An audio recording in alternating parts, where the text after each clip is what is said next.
This is Horizons Middle East and Africa, our top stories this morning. I won't do that. Okay, now everyone's saying, oh, good. That's probably the biggest statement I made, because people thought I would use force. I don't have to use force. I don't want to use force. I won't use force. Stocks gain after President Trump backs down on his European tariff threats, citing a framework of a future deal on Greenland after a meeting with NATO's Secretary General. And much more coming up from Davos, including conversations with Lebanon's Prime Minister, Qatar's Finance Minister, Israel's Central Bank Governor, as well as South Africa's Reserve Bank Governor. If you thought Davos was over, we still have plenty to go. It's just gone past 9 a.m. across the Emirates, 7 a.m. here in Johannesburg. I'm Jennifer Zabasaja in for Jumana Bersetji, and you did hear it there from President Trump there. He did back down from some of those initial threats about Greenland. And as you can see from markets, breathing a bit of relief after those comments that we did get from President Trump right now. If we take a look at U.S. equity futures, continuing that rally that was first initiated after we did hear his Davos speech right now, S&P futures up just under 0.3% there. We actually did see U.S. equities, back into positive territory for 2026 after those comments from President Trump. And we're continuing to see global equities experiencing a bit of a rally following those initial comments right now. And as far as U.S. equities go, getting some more positive news overnight from OpenAI, which is reportedly getting some new investment from Middle Eastern investors. Chip stocks also jumping on comments made from NVIDIA CEO Jensen Huang. So S&P futures, as I mentioned, back in the green to start this Thursday session. We are taking a look, though, at the U.S. 10-year yield. We've been speaking all week about what treasuries have been doing, what global bonds have been doing. Right now, we are seeing the U.S. 10-year yield a bit flat right now at about 4.2488, though it's been notable what we've been seeing over the past few days. We did see a bit of stability after the sharp sell-off earlier in the week, again, after some of those comments from President Trump on Wednesday at Davos. Also supporting some of the sentiment was a strong demand of 20-year bonds in the U.S., helping push yields lower in the U.S. Euro Stock 50 futures is also on the board there because we are seeing them up about 1.25%. Again, some of the stability and a bit of relief for markets as Trump backed down from some of the most concerning scenarios that people were factoring into what could come from the comments there. So we're seeing a bit of relief factoring into European futures right now. And gold is on the board as well, marginally lower on the day, about 0.7% down. Though, as our Markets Live team is noting, it's still significant that the yellow metal is still holding on to its recent gains, trading at about $4,797 an ounce there. Let's just quickly bring you our terminal chart. And that is, of course, focusing in on this crisis averted. And investors did have a healthy serving of this so-called Trump put and calmed down after those concerns about the Greenland invasion has sort of morphed into what has potentially been a little bit of thawing, at least in terms of relations between the U.S. And Europe. We did see the VIX back down to around 17. We had spoken yesterday before Trump had spoken. It was back at around 20. So now it's back down. And as this chart is showing, it's seeming like there's a bit of relief that has set in to the markets right now. But let's check in on how markets in Asia are faring. Winnie Xu is in our Hong Kong studio for more. Winnie, it's looking like quite a bit of green on the screen for you. Give us a sense of what you're watching. Yeah, morning, Jen. Like you just said, it is quite a nice AI rally that we're seeing in our region again. Now, MSCI here is slightly up less than 1%, and that is coming after 3 days of declines already. And it's also supported by, like you mentioned, how Trump is walking back those tariff threats, and also NVIDIA's Jensen Huang saying that the global AI build-up will require trillions of dollars of investments. And hence, we're seeing that memory chip stocks here in in our region. Samsung Electronics here, for example, up about 4%. And that's also driving tech-heavy indexes, including South Korea's Kospi and Taiwan's TAIEX index to fresh record highs. And worth noting that for Kospi, after having talked about that 5,000 milestones for so long, it did hit that level earlier today. Now, flip the board and take a look at what's going on in the Japanese market, because when it comes to stocks, also the Nikkei 225 up about 2% on that tech tailwind. However, when it comes to the yields, the bond space, we are seeing a bit of a stabilization after that big bond sell-off earlier this week. Japanese yen right now weakening for a third session ahead of that Bank of Japan's decision meeting tomorrow. For now, we are expecting a hold. However, investors are expecting a bit more hawkishness at this point, just to for the Bank of Japan to curb that weakness in the currency. Back to you, Jen. Winnie Xu in Hong Kong. Winnie, we'll check back in with you in just a bit. Let's turn back to our top story, though. U.S. President Donald Trump says he won't impose fresh tariffs on European nations that have opposed his bid to take over Greenland. That's after a meeting with NATO Secretary General Mark Rutte, in which he says a framework has been reached. It looks like we have the concept of a deal. It gets everything we wanted, including especially real national security. Well, the deal is going to be put out pretty soon, and we'll see. It's right now a little bit in progress, but pretty far along. It gets us everything we needed to get. It's the ultimate long-term deal, and I think it puts everybody in a really good position, especially as it pertains to security and minerals and everything else. I want Greenland for security. I don't want it for anything else. We have so much rare earth. We don't know what to do with it. We don't need it for anything else. And in terms of Greenland, you have to go 25 feet down through ice to get it. It's not something that a lot of people are going to do or want to do. No, this is security we're talking about.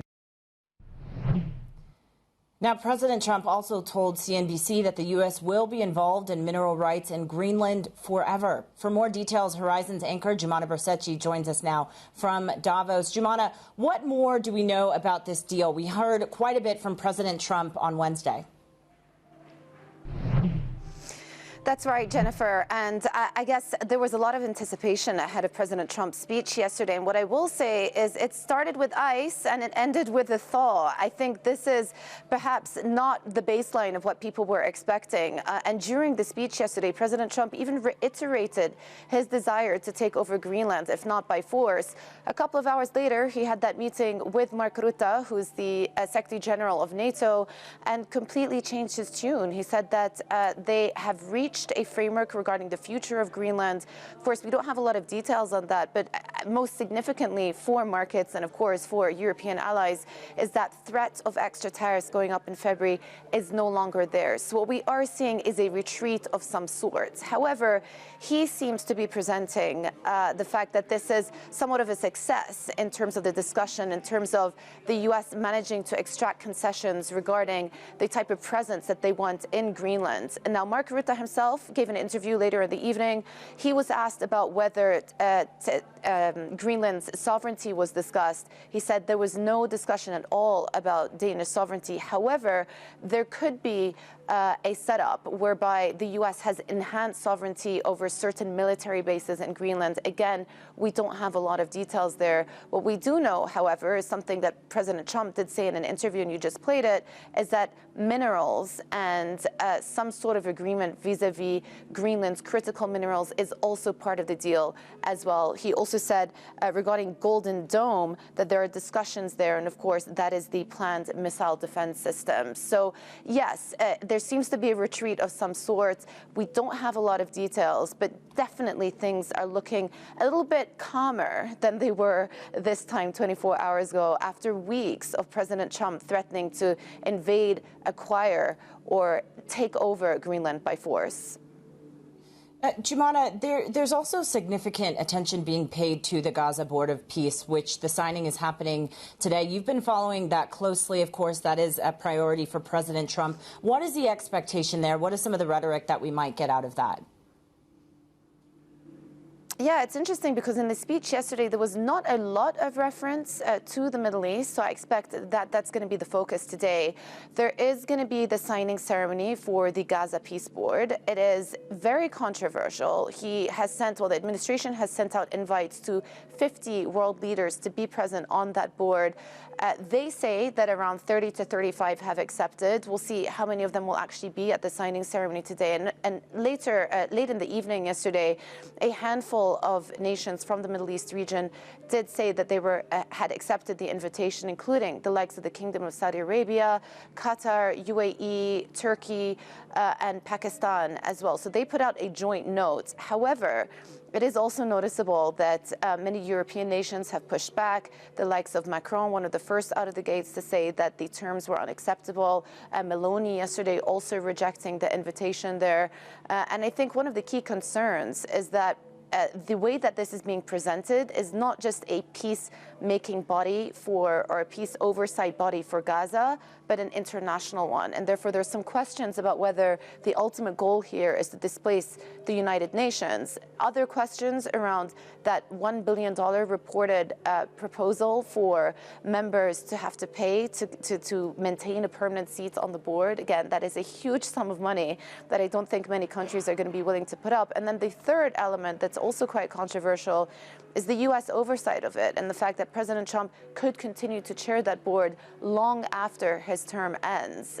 So there is a bit of pushback. But again, speaking to people from the region here, there is that feeling that at least for the first time, there's an internationalization of the Gaza conflict and that there is a path forward. It's not perhaps the easiest path forward.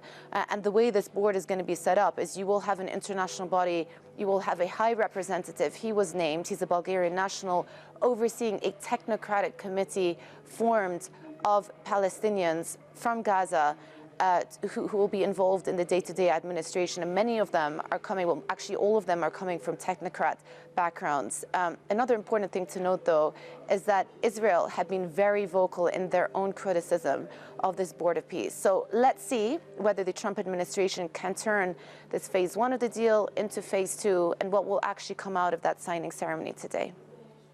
Yeah, plenty to still watch out for. Jumana Bersetchi in Davos. Jumana, thanks so much for that, the latest there from the ground. Now, coming up, we'll look at how markets are responding to the latest headlines out of Davos. Ebury's Matthew Ryan joins us with his market outlook. That's coming up next. This is Bloomberg.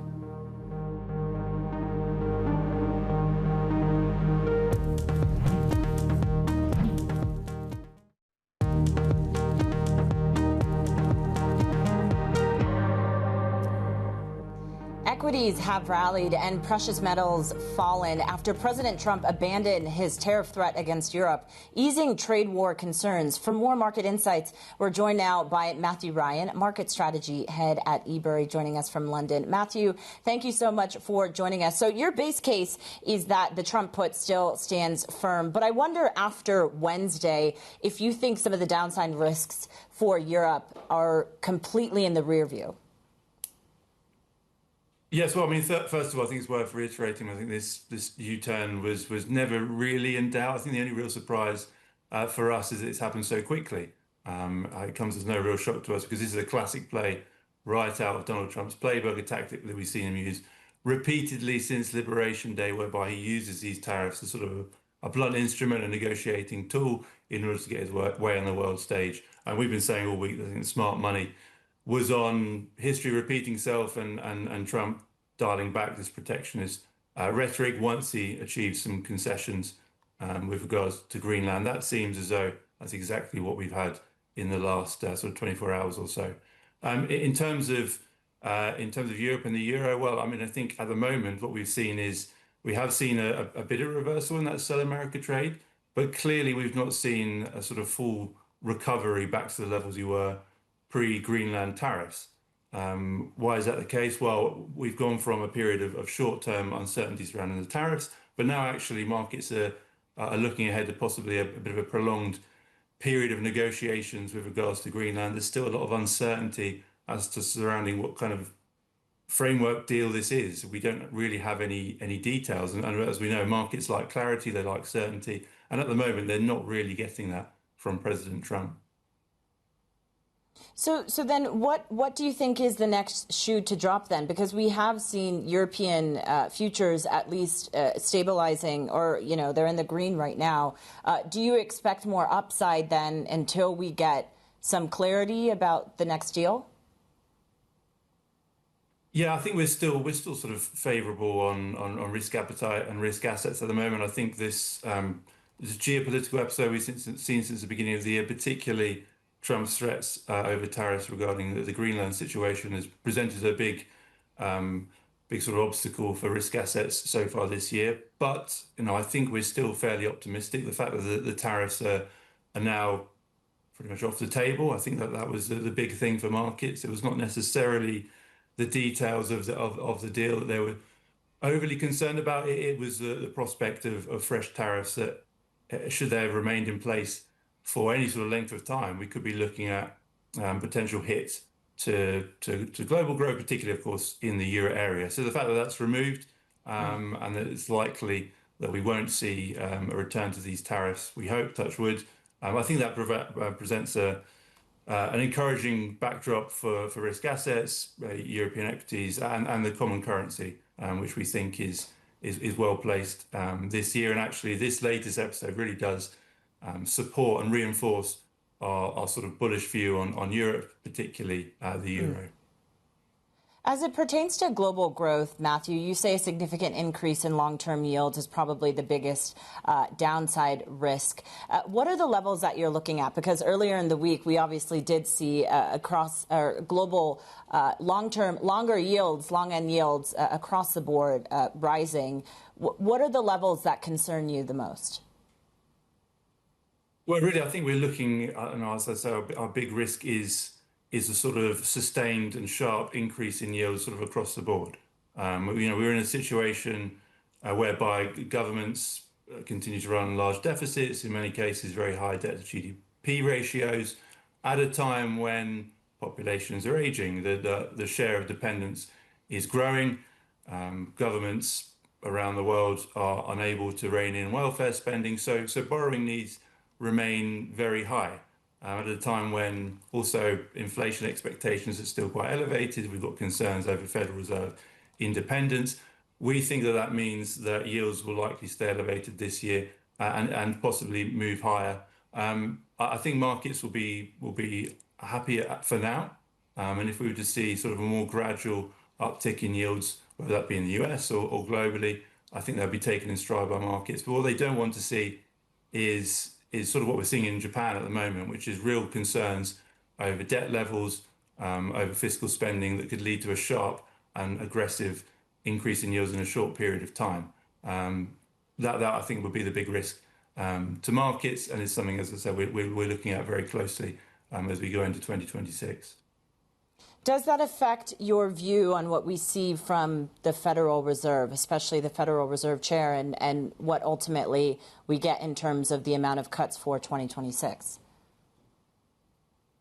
Yes, I think that's a pretty significant bearing. I mean, we're clearly looking at the Fed very closely this year, as per usual, on two fronts, really. First of all, it's possible loss of a Federal Reserve autonomy and independence. That's going to be a key talking point this year. We'll have the Supreme Court decision over Lisa Cook very soon. That looks as though she's safe for now, which could help limit fears over Fed independence. But I don't think that's going to go away overnight, particularly with Donald Trump still as President of the United States. And then the second is, as you mentioned, is what the Fed is going to do with US rates. I think it's going to be, I think we will see a couple more cuts this year. All eyes are going to be on inflation at the moment. I think that's going to be critical for the Fed. And if the Fed does see signs that inflation is coming down, then we could get a couple of cuts this year, I suspect. All right. Matthew Ryan, market strategy head at Ebury, joining us in London. Matthew, thank you so much for bringing your insights this morning. Appreciate it. Coming up, the United Nations nuclear watchdog says Iran remains in a very fragile state. We hear from the IAEA's Director General, Rafael Grossi, on the ongoing nuclear negotiations. That's coming up next. This is Bloomberg.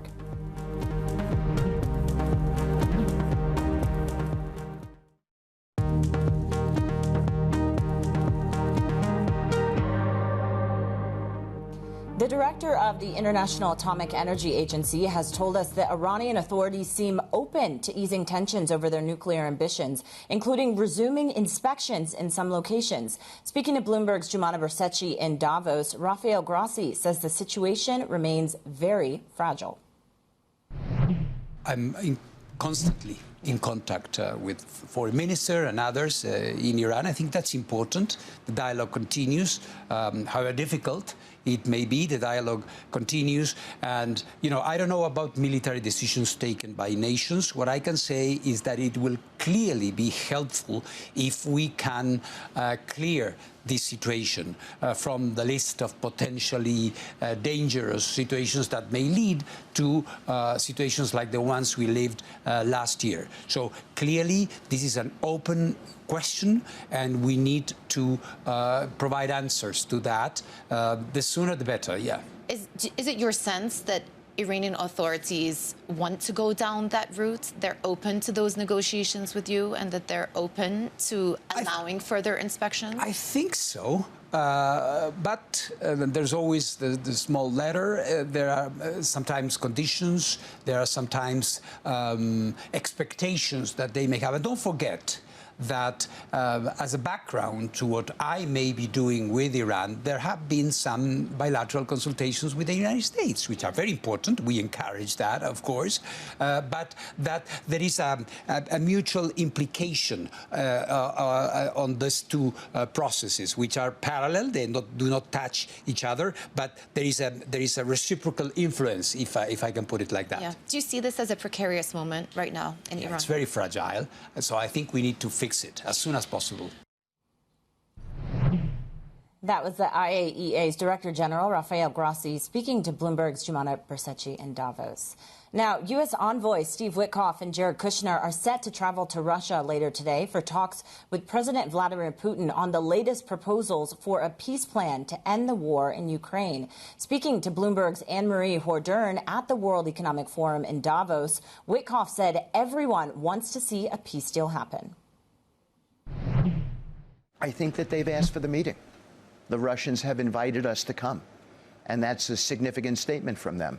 And Kirill was here yesterday and working on this with us. So I think everybody is embedded in the process and wants to see a peace deal happen. All right, let's take a look at where markets are trading right now. Quite a bit of relief feeding into the markets after we got those comments from President Trump in Davos. As you can see on the screen there, U.S. equity futures trading in the green, as well as Euro Stock 50 futures. They're up just about 1.2% there.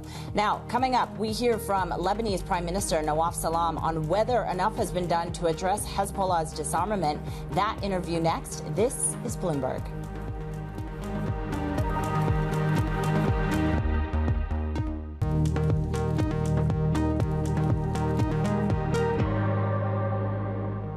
This is Horizons Middle East and Africa, our top stories this morning. After days of escalating threats, President Trump walks back tensions with a vow not to use tariffs or military force to seize Greenland, citing a framework for a future deal with NATO. Stocks gain after President Trump backs down on his Europe tariff threats, but he's still warning the bloc to give up control of the territory or face consequences. And don't miss our exclusive conversation from Davos with Lebanon's Prime Minister Nawaf Salam. It's just gone past 9:30 a.m. across the Emirates, 7:30 a.m. here in Johannesburg. I'm Jennifer Zabisaja in for Jumana Bersetchi. And as we were just pointing out there, we are seeing markets breathing a bit of a sigh of relief after those comments from President Trump on Wednesday in Davos. It's seeming like if we take a look at global equities, we're seeing a bit of risk-on appetite feeding into the markets. U.S. equity futures extending the rally that we did see initially kicked off after those comments from President Trump. Right now, S&P futures up just over 0.2% there. Those initial comments seeing positive territories for U.S. equities for 2026. If you remember, just a few days ago, we had been talking about U.S. equities being into negative territory for 2026, so quite a reversal. We also did get some positive news overnight from OpenAI, which is reportedly getting some new investment from Middle Eastern investors. Also helping sentiment is some comments from NVIDIA CEO Jensen Huang about some investment into AI. So quite a bit of risk on appetite, as you can see there. The U.S. 10-year yield is also on the board there, trading at about 4.2488 there. We're seeing a bit of stabilization for global bonds after we did see quite a sell-off earlier in the week after some of those initial threats there. And we did get to see a strong demand for 20-year bonds in the U.S. on Wednesday, helping to support a rise in treasuries, though. As you can see, that's where the U.S. 10-year yield is right now. Eurostock 50 futures, as I mentioned, continuing to feed into some of that risk on appetite, up about 1.19% there. And spot gold down about 0.6% there. But notable that we are paying close attention to gold. We've been talking about the bid for safe haven, and as our Markets Live team has noted, it's notable that investors are still holding on to spot gold, trading at about $4,798 there an ounce. And let's just bring you our terminal chart really quickly. Crisis averted. We did talk about how investors have been talking quite a bit about the so-called Trump put, and potentially this walk back of these potential Greenland invasions has brought the VIX back down to around about 17. We had talked about the VIX being around 20 a few days ago, and so we're seeing a bit of stabilization as far as volatility goes for both U.S. equities and also European volatility spikes. Now, let's get back to Davos. Lebanon's Prime Minister says the state has full operational control in the south of the country and is now working on areas north of the Litani River. Nawaf Salam spoke to Horizon's anchor Jumana Bersetji about whether enough has been done to address Hezbollah disarmament. We appointed regularity authorities in very important sectors, in electricity, in telecom, and in aviation. The second pillar is, restoration of state monopoly over arms. Yeah. And my message here was clear that that's for the first time since 1969. Since 1969, meaning over 50 years ago, that the Lebanese state has full control, to be technically speaking, full operational control of the region south of the Litani River. Okay, what about north of the Litani? Well, north of the Litani now, we are moving. That's step 2 or stage 2 of the plan that the army had presented to the Council of Ministers, and it was welcomed by the Council of Ministers in August 5.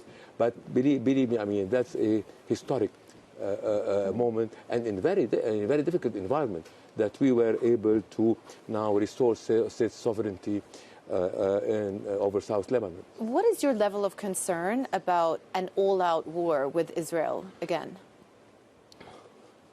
Well, I don't want to repeat myself, because I often remind people that, it's not an all-out war now, but we are living a sort of war of attrition from one side. From Israel, almost every other day, if not every day, there is more, than one attack in Lebanon. And Israel continues to occupy parts of southern Lebanon, the so-called 5 points.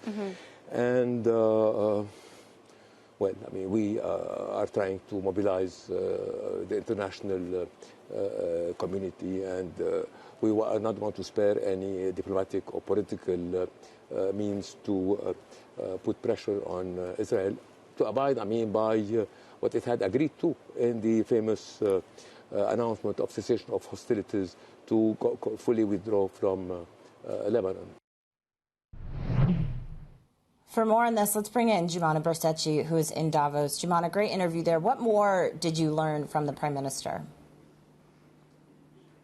Yeah, well, it was an exclusive that we had with the Lebanese Prime Minister, Nawaf Salam. I also want to point out, Jen, that this is the first time Lebanon attends the World Economic Forum in Davos since 2018.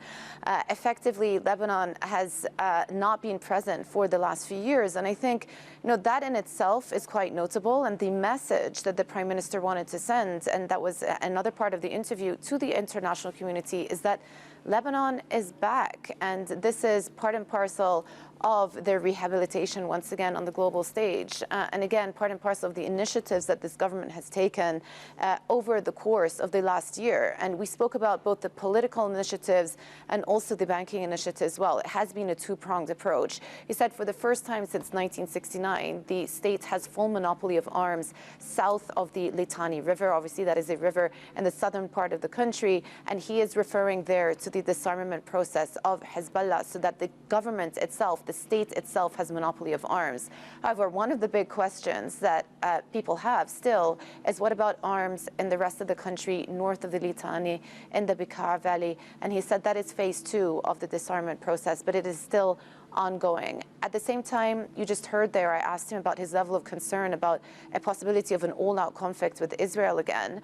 And it is not something that the Lebanese government obviously wants to see. The last time I spoke to him, he spoke about negotiations with Israel, but at the same time, he did say that Israel still have a presence in those 5 points in the southern part of the country and are still conducting targeted strikes on certain assets within Lebanon as well. So the situation there is sort of a low-intensity conflict as opposed to a high-intensity conflict. On the banking law, I think very important as well, there have been plenty of discussions, we've covered it on the show, about the draft release, the cabinet putting out their banking law draft. But what we found out in the last week is that this is actually a proposal that is not acceptable yet to the IMF. And this is what the Prime Minister confirmed to me in that meeting. We are not yet at the stage where the IMF are willing to completely sign off on this banking law. There will still need to be some amendments. And so we have to wait and see how those discussions are going to play out, because crucial to Lebanon getting back, again, to the international community from a finance perspective, is getting that IMF package underway, is moving forwards with the distribution of losses within the banking system, getting the banking system up and running, and ultimately the restructuring of the debt that they've been defaulted on for over 5 years now. So there's still a lot at stake, but I think the message is resoundingly one of, look, it's going to be a long path, but Lebanon is back on the international scale. Wow, a wide-ranging interview, Jumana. Really fantastic work down there on the ground. Jumana Bersetji in Davos. Jumana, thanks so much for joining us and bringing us your reporting. Now, let's stick with people from the Middle East. The governor of the Bank of Israel says President Donald Trump's planned Board of Peace could unlock levers for further regional arrangements. Speaking to Bloomberg's Lisa Abramovitz in Davos, Amir Yaron says stability will spur growth in Gaza, Israel, and in the entire region. Hopefully, it also brings about the mechanism to enhance rehabilitation in Gaza, hopefully bringing prosperity and security there. If those two things happen, then obviously the Israeli economy will continue to do well. Gaza will improve. And I think it will also unlock levers for farther regional arrangements. And if those happen, I think we will see much bigger growth, not just for Israel, but for the region at large. Qatar says the European Union's push to ease some regulatory burden is opening the door to further gas deals with companies in the region. The country's finance minister spoke to Bloomberg's Jumana Bersetji about the opportunities. We see more potential with the Europeans, although we have some issues, I think I must say, especially when, with the regulations, sometimes, there was, the Corporate Social Responsibility Directive, CSDD. I think we have mentioned it in many occasions that, this could affect, our contracts with Europe. However, we understand that Europe now is really taking an easy stand in that one, and that should, resume our talks. Now, Bloomberg has learned the Qatar Investment Authority has considered separating its overseas holdings from its domestic portfolio. Executives at the $580 billion fund have discussed setting up a new entity to house domestic assets and develop them into global champions. The move will enable QIA to better prioritize global investments across various sectors. All right, coming up, markets cheer the so-called taco trade after President Trump dials down his Greenland tariff threat. We'll talk markets with Trinh Nguyen, emerging Asia senior economist at Natixis. Next, this is Bloomberg.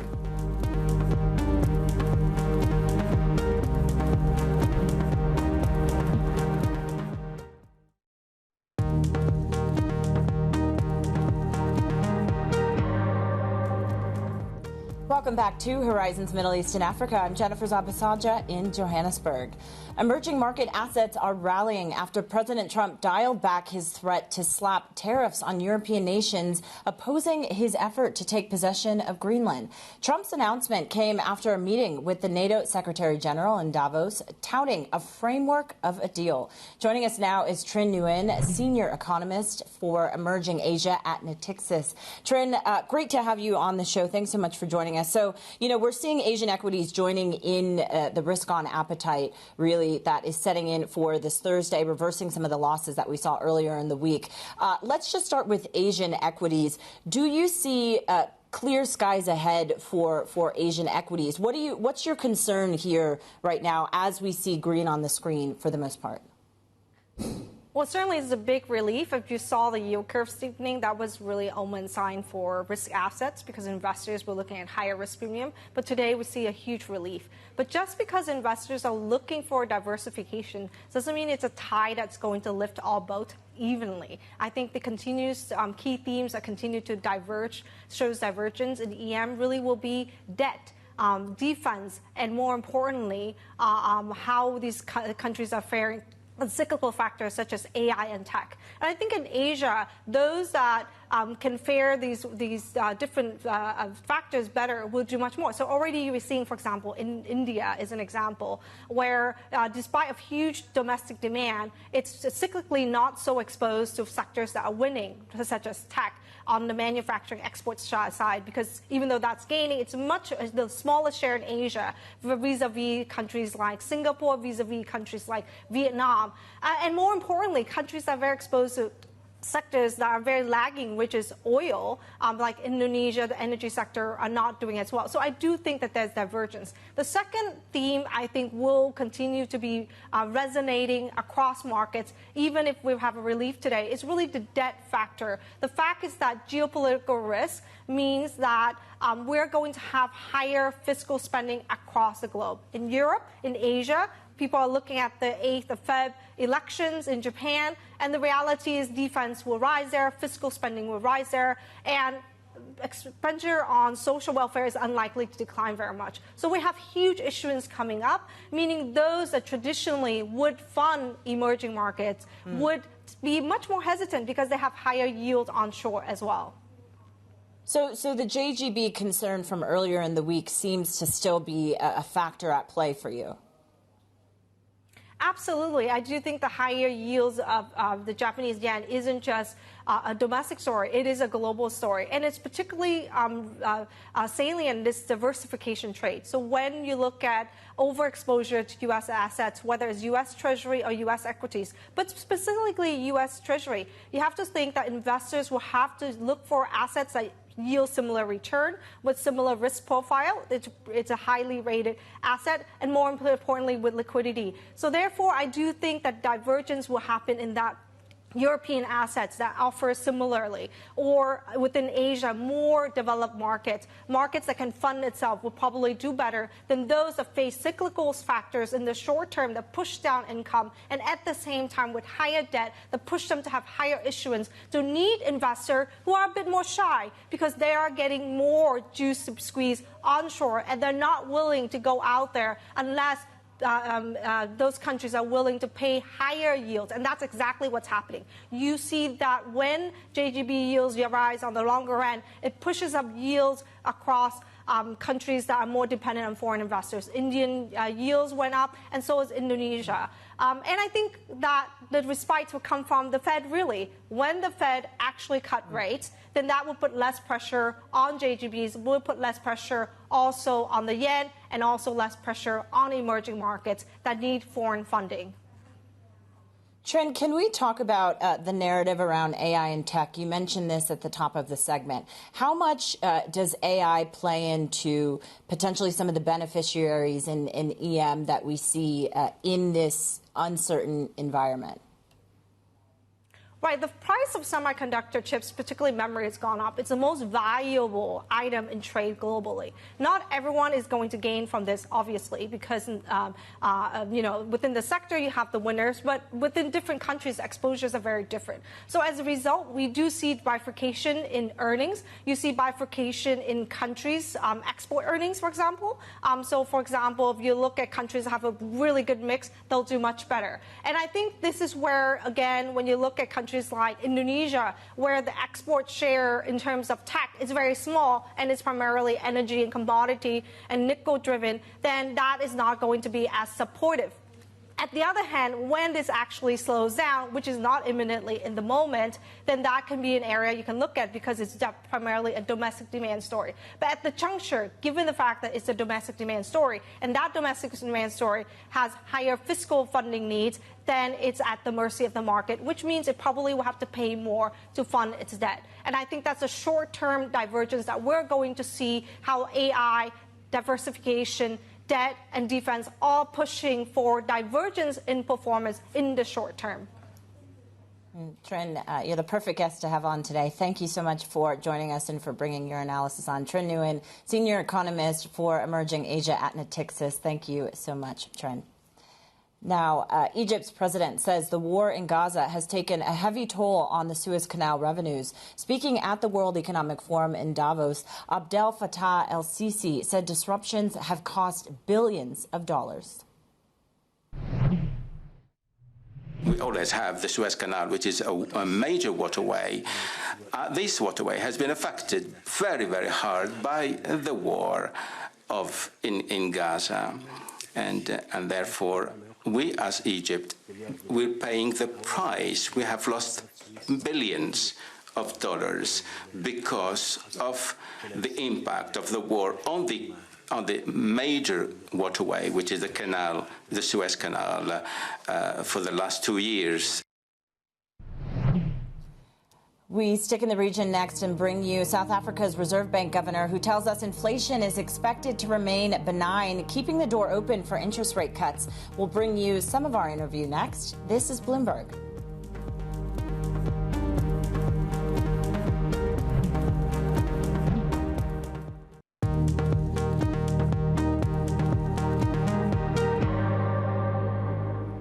Welcome back to Horizons Middle East and Africa. I'm Jennifer Zabasaja in Johannesburg.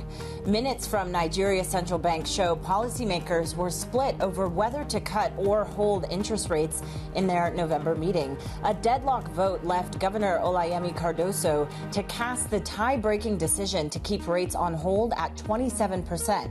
Cardoso said holding rates would reinforce stability and signal that policy is working. Nedbank is expanding in East Africa after agreeing to buy a majority stake in Kenya's NCBA group. The bank will acquire about 66% of NCBA in a deal valued at $855 million. The move is part of Nedbank's strategy to reduce reliance on its home market and has identified East Africa as a key growth region. And South African inflation ticked up slightly in December, but the central bank says price pressures remain contained, keeping the door open to interest rate cuts. Speaking to Bloomberg's Jumana Bersetchi in Davos, Reserve Bank Governor Lesetja Kganyago said inflation is widely expected to stay near the bank's target. We expect that by 2027, inflation will then converge towards our new 3% target. That then says that we still have room in terms of the monetary policy statement of the November meeting. Our quarterly projection model is actually forecasting to further reductions in interest rates. You are one of the first central bankers to sign that statement of solidarity in support of the Fed Chair Jerome Powell around the discussion of central bank independence. Why was it important for you to send that message out? Well, I have been there. In South Africa, we had significant challenges to central bank independence in the year around, almost 10 years ago, 2016, 2017. We were fortunate. Our independence is enshrined in the Constitution of the Republic of South Africa. And we had to bring South Africans along with us to rally behind the importance of independent institutions. But importantly is that in the Durban meeting of G20 governors and ministers meeting, there was a ministerial declaration, and that declaration mentioned the importance of central bank independence in promoting price stability at least 3 times. The Johannesburg Summit, Leaders Summit, in December, also re-emphasized the importance of central bank independence. And we felt duty-bound to remind the world that actually the G20 leaders had committed themselves to central bank independence. South Africa's Reserve Bank governor speaking to Bloomberg's Shumana Bersetji in Davos. And really quickly, let's just bring you Senegal's government is awarding cash bonuses and coastal land to members of its national football team after their Africa Cup of Nations victory. Players will each receive about $134,000 along with plots of land. The move has sparked controversy as Senegal is struggling to steady its finances and is seeking funding from the International Monetary Fund. Let's just bring you a quick check on where markets are right now. As you can see, a bit of green on the screen. Markets breathing a bit of sigh of relief after a bit sharp losses earlier in the week. Futures looking positive to start the day on Thursday. That is it for Horizons Middle East and Africa. I'm Jennifer Zabasaja in Johannesburg. Stick with us for Daybreak Europe. This is Bloomberg.